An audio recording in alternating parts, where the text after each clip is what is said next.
The dust was a living thing, a fine red ghost that coated every surface of Jedediah's life.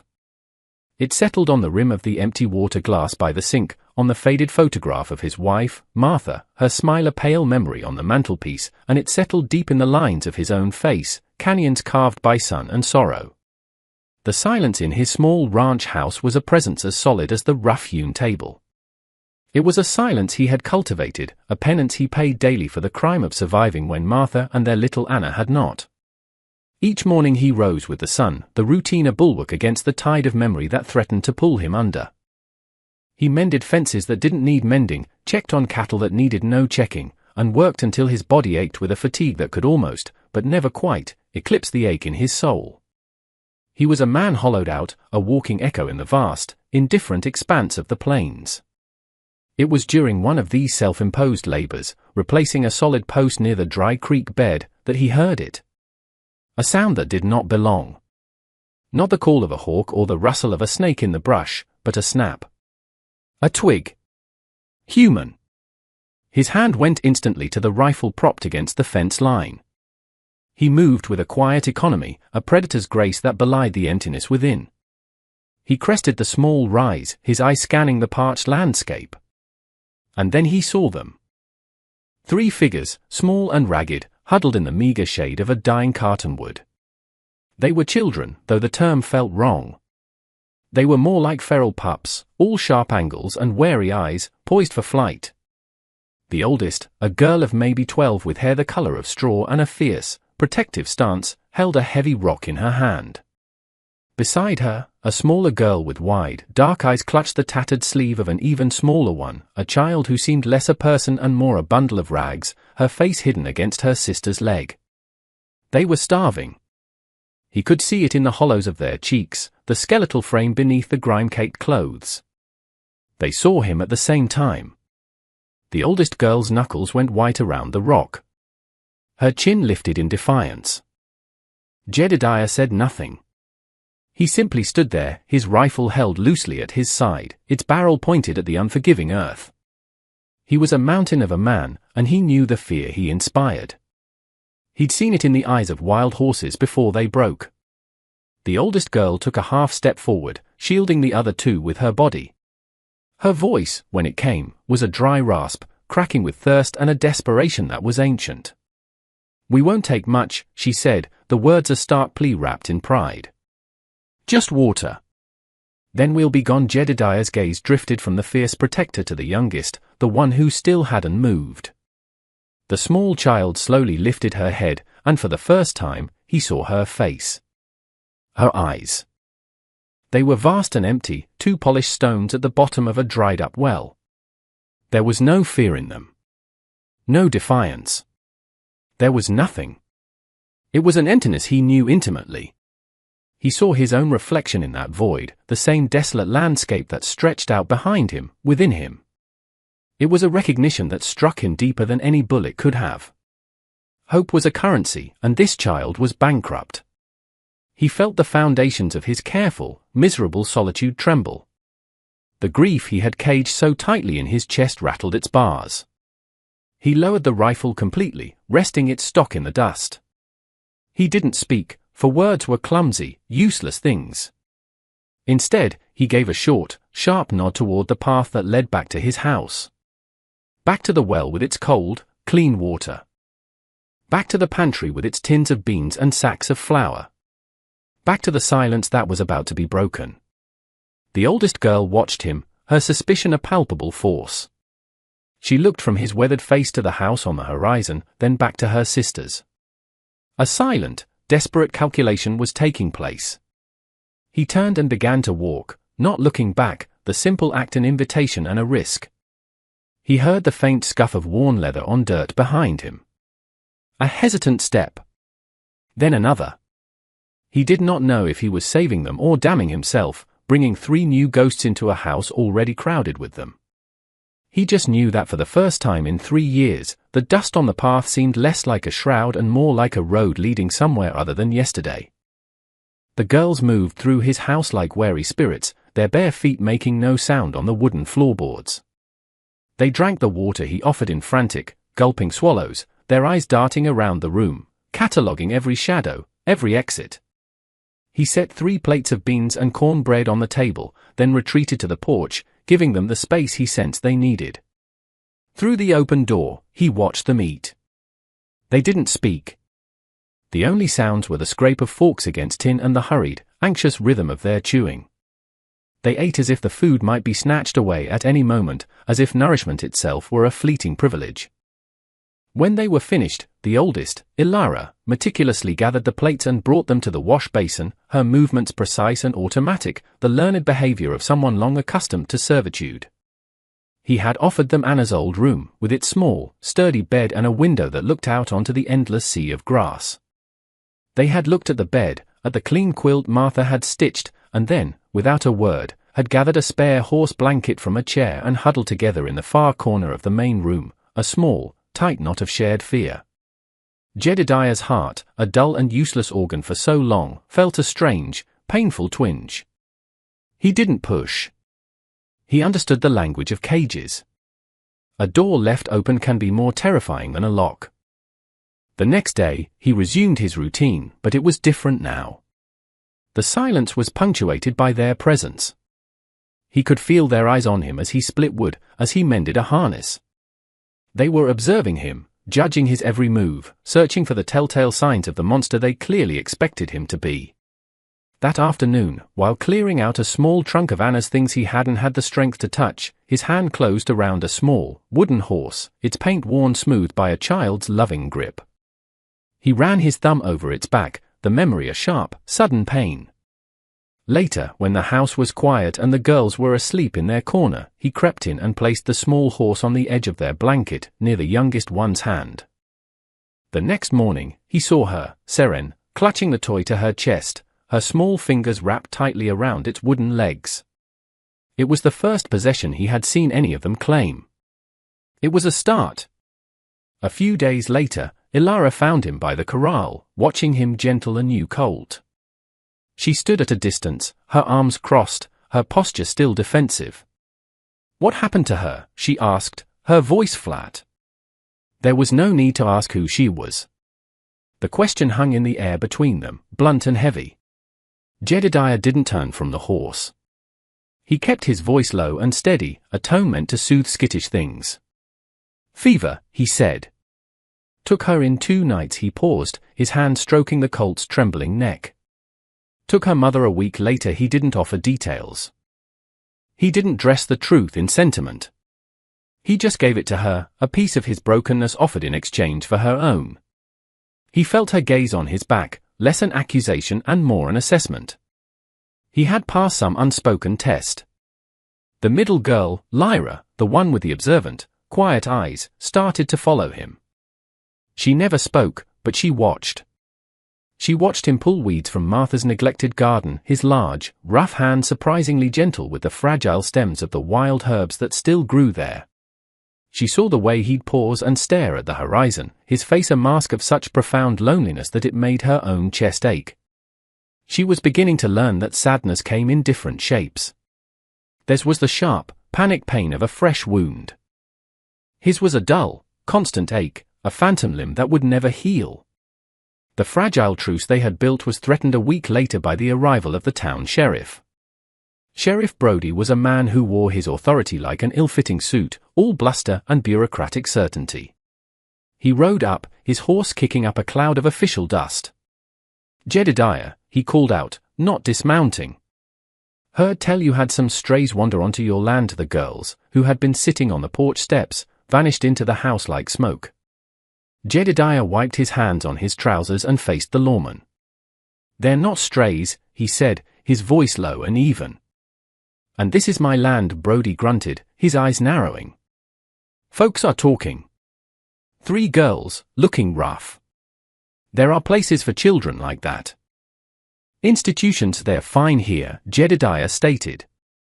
It wasn't a request. It was a fact. Brody chewed on this for a moment, his gaze sweeping over the silent house. "Just see you keep things proper, Jed. The law has a long reach." He turned his horse and rode off, leaving a trail of dust and a new, cold dread in the air. The peace was an illusion. The world had taken note of their small sanctuary, and the world had a way of destroying such things. That night, Jedediah looked out the window and saw a lone rider silhouetted against the blood-red sunset, far in the distance, a dark speck on the edge of his world. It was too far to be Brody. It was someone else. And he knew, with a certainty that chilled him to the bone, that they were coming. The rhythm of the ranch slowly, imperceptibly, changed. The silence was still there, but it was no longer the oppressive, echoing silence of grief. It was softer now, filled with the spaces between small, emerging sounds. The whisper of the girls' voices as they spoke to each other, a sound as shy and delicate as a moth's wing. The soft thud of the wooden horse dropping onto the floorboards. The scrape of a small hand helping to shell peas into a metal bowl. It was the sound of life tentatively reseeding itself in barren ground. Lyra became his shadow in the garden. He showed her how to tell the difference between a weed and a shoot, how the sun could be a friend or a foe to a young plant. He spoke to her of soil and water, of patience and growth, and in talking about the earth, he found he was talking about them. She absorbed it all with a silent intensity, her small hands mimicking his own, patting the soil around a tomato plant with a care that was heartbreaking to witness. One evening, as he was lighting the lamp, a small voice cut through the growing dusk. "Jed," he froze. He turned to see Seren, the youngest, the girl with the hollow eyes, looking directly at him. The wooden horse was clutched in her hand. It was the first word she had spoken to him. His name. A simple sound, a single syllable, but it landed in his chest with the force of a physical blow. It was acknowledgement. It was existence. He could only nod, his throat too tight to form a reply. A fragile trust was being woven, thread by painful thread. Ilara, the fierce guardian, remained the most aloof, but even her armor was beginning to show chinks. He had ridden into town for supplies, a journey he now made with a purpose beyond his own sustenance. He returned not only with flour and salt, but with 3 small spools of ribbon, 1 blue, 1 yellow, 1 red. He left them on the table without a word. That evening, he saw the flash of blue in Lyra's hair, and a tiny strip of red tied carefully around the wooden horse's neck. Later, sitting on the porch as twilight bled across the sky, Ilara came and stood near the railing. A faint yellow ribbon was braided into her straw-colored hair. She didn't look at him, but she spoke to the horizon. "He used to bring ribbons," she said, her voice devoid of emotion. Right before he sold someone, the fragile piece in Jedediah's heart shattered. He didn't have to ask who he was. The lone rider he'd seen on the horizon now had a face in his mind, a face of casual cruelty. "They're just ribbons, Ilara," he said, his voice rougher than he intended. "Sometimes a thing is just what it is." She finally looked at him, her eyes searching his for the lie. She didn't find one. For the first time, he saw not just a protector, but a child who had been forced to carry a burden far too heavy for her years. He was beginning to understand that he wasn't just offering them food and shelter, he was in a battle for their very souls against the ghosts of their past. The ghosts became flesh the next afternoon. He was coming in from the barn when he saw the girls frozen on the porch, their bodies rigid, their faces pale masks of pure terror. Following their gaze, he saw him. A man, dressed in a waistcoat and dusty city boots, stood by the corral gate as if he owned it. He was lean and smiling, but the smile didn't reach his cold, reptilian eyes. He held a silver-tipped cane, tapping it idly against his boot.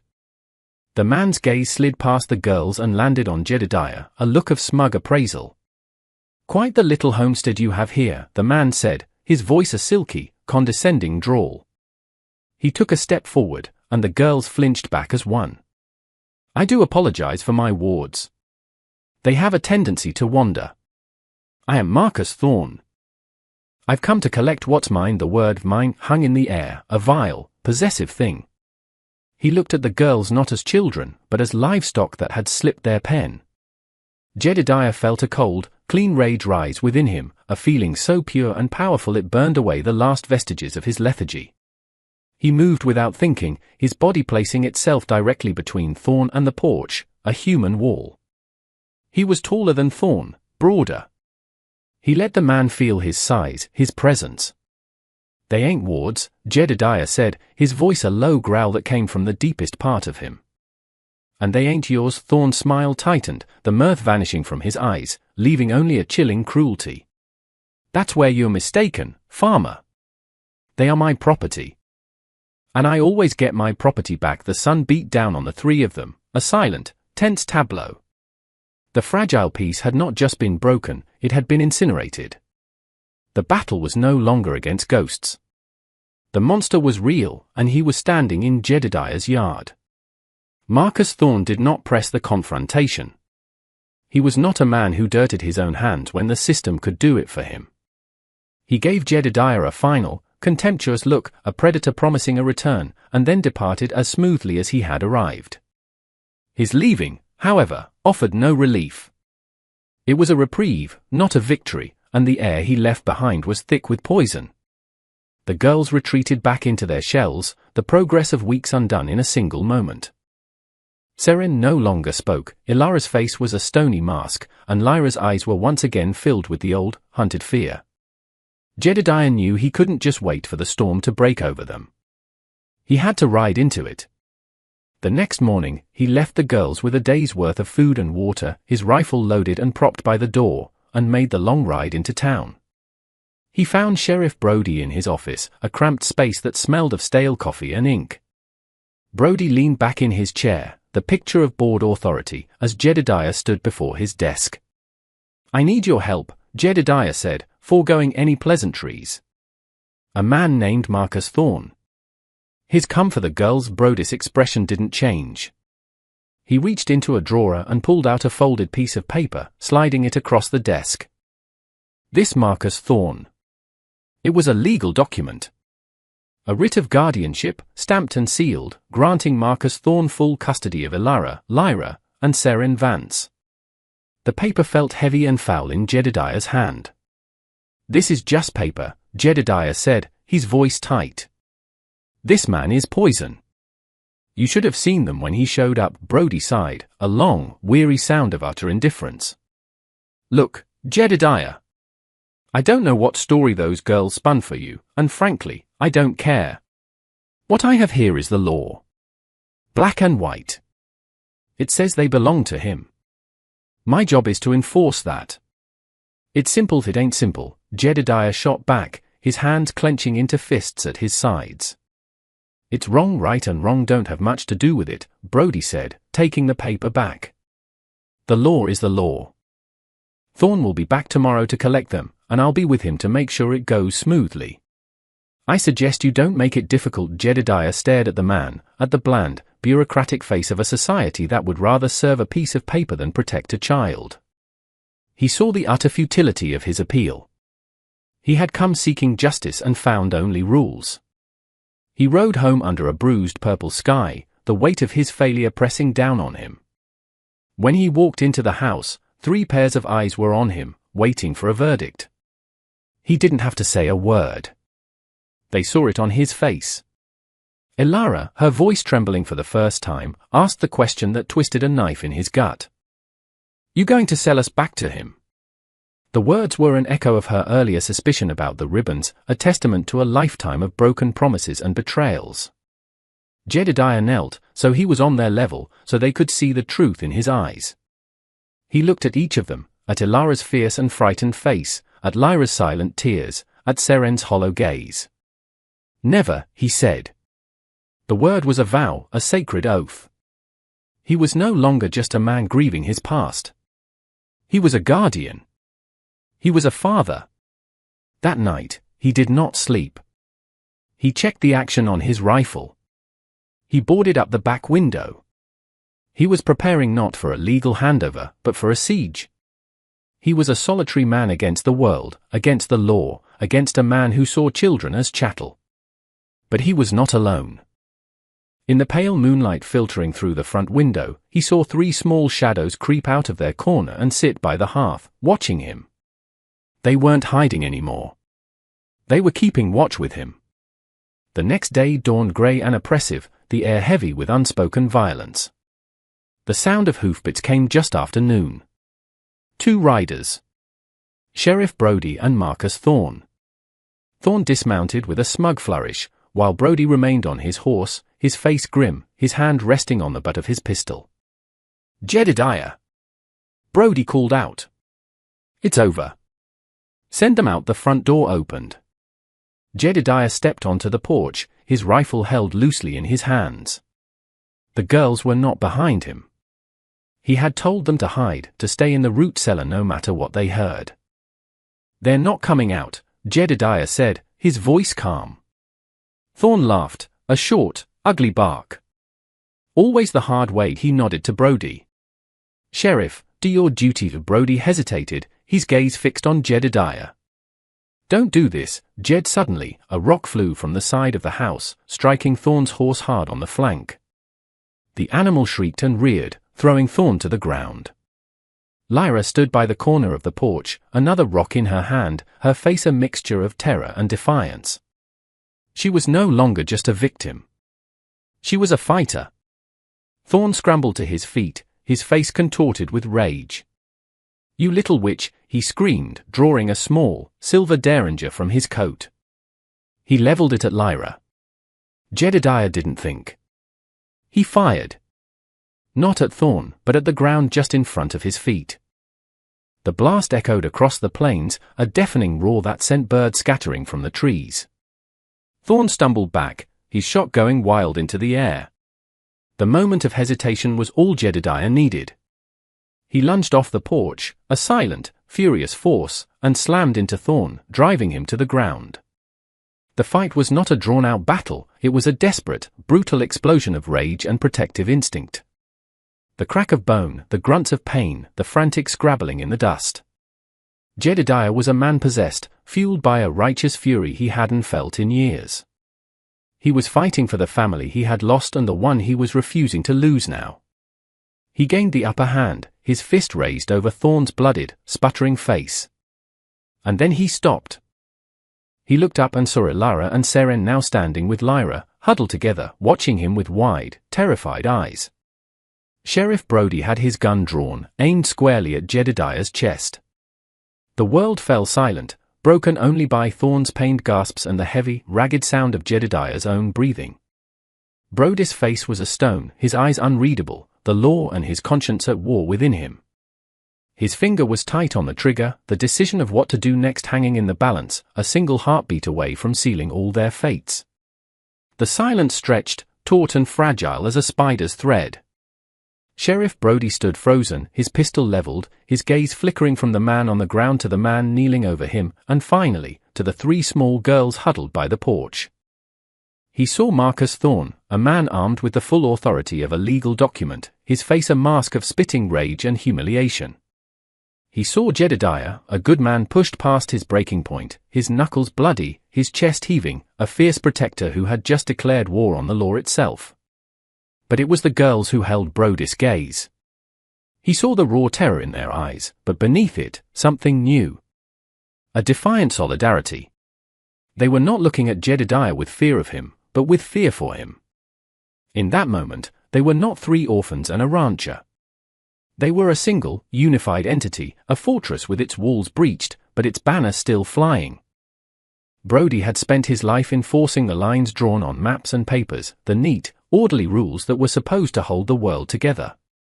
But here, in the dust and the blood, those lines blurred into meaninglessness. He saw the cold letter of the law in Thorn's sneer, and he saw the living, breathing spirit of justice in the way Jedediah had thrown himself in front of that small, silver gun. His hand, which had been so steady, trembled slightly. He slowly, deliberately, lowered his pistol. He then walked over to the gasping Marcus Thorn and hauled him to his feet. "Marcus Thorn," Brody said, his voice flat and official, "you're under arrest." Thorn stared at him, incredulous. "What? For what?" "He assaulted me." "The law is on my side."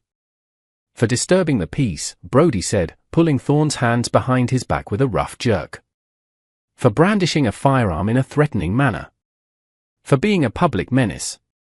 I'm sure I can think of a few more charges." On the ride back to town he didn't look at Jedediah. He couldn't. He had bent the law until it broke, and he didn't want to see the gratitude in the other man's eyes. It was a private, personal atonement for a career of indifference. He shoved Thorn towards his horse, a man defeated not by fists, but by a sudden, unexpected act of conscience. The aftermath was quiet. The dust settled. Jedediah rose slowly, his body aching. He turned to the girls. They didn't run. They didn't speak. They simply watched him, their small faces smudged with dirt and tears.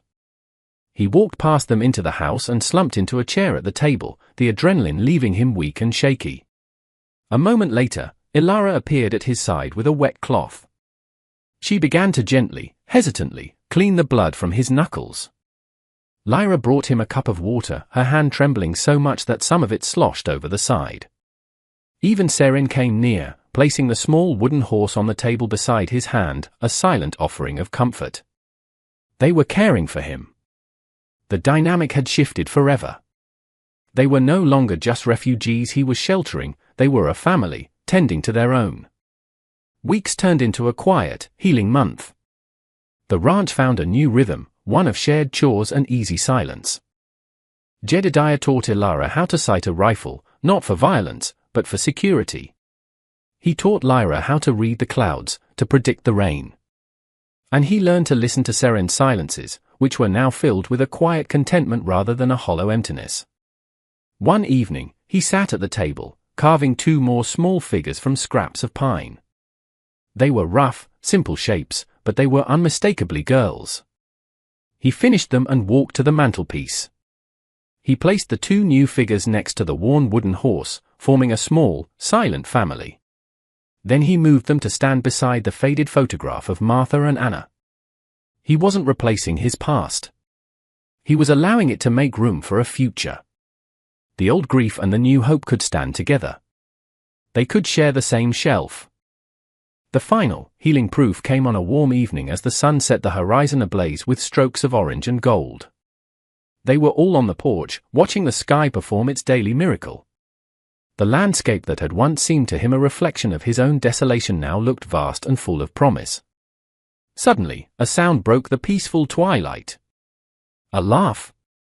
It was clear and pure and utterly unrestrained. It was Seren.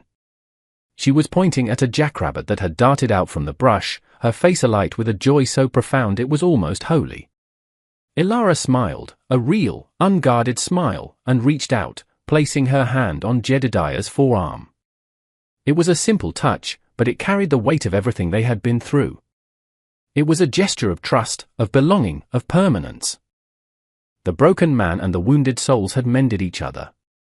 They had faced the darkness and found their way into the light, a testament to the fact that family is not always about the blood you share, but about the people you would bleed for. They had found their home. They had found their hope. And for the first time in a very long time, as he looked out at the darkening plains with a family at his side, Jedediah felt whole. What you've just witnessed is more than a story, it's a testament to the resilience of the human spirit. It shows that even in the most desolate of landscapes, and from the deepest wells of grief, hope can be cultivated. A single act of compassion can ripple outwards, mending not just one life, but many. If this story of redemption and the power of a found family moved you, let us know in the comments below. What part of Jedediah and the girl's journey resonated with you the most? Don't forget to like this video and subscribe to our channel for more inspirational stories that explore the depths of human connection. Click the notification bell so you never miss a new chapter. And remember, sometimes the family you choose is the one that truly saves you. Watch our next film to see another life transformed by an unexpected act of kindness.